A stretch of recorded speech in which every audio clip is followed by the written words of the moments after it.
네, 그럼 이번 사건 사회부 공민경 기자와 좀 더 자세히 알아보겠습니다.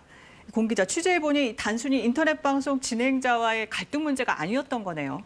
네, 당초에는 인터넷 방송에서 강퇴를 당해서 앙심을 품었다 이렇게 알려졌는데요. 네. 단지 이런 이유로 어떻게 이런 끔찍한 범죄를 저질렀는지 의아했을 분들도 굉장히 많았을 텐입니다.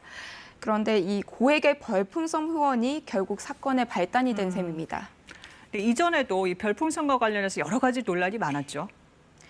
네, 일부 진행자들이 별풍선을 더 받기 위해서 때론 범죄와 가까운 행위를 연출하기도 했습니다. 지금 같이 보시는 건 서울 강변북로에서 시속 180km로 폭주하면서 생중계를 하는 방송입니다. 당시 경찰에 입건된 진행자는 시청자 흥미를 좀 더 끌어서 별풍선을 더 많이 받으려고 했다고 진술을 했습니다. 네. 미성년 시청자가 부모 몰래 고액의 별풍선을 줬다가 문제가 됐던 경우도 있습니다.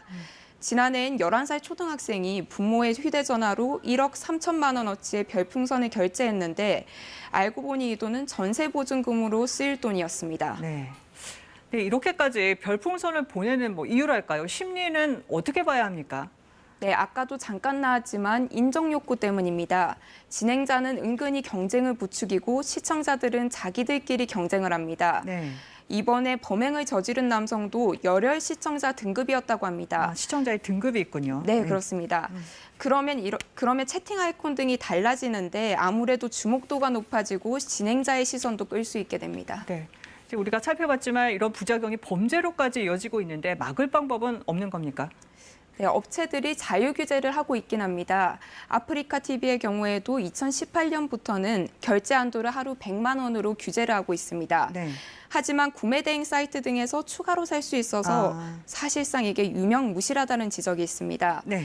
방통위가 직접 나서서 규제를 보다 강화해야 한다는 의견이 나오고 있는데요.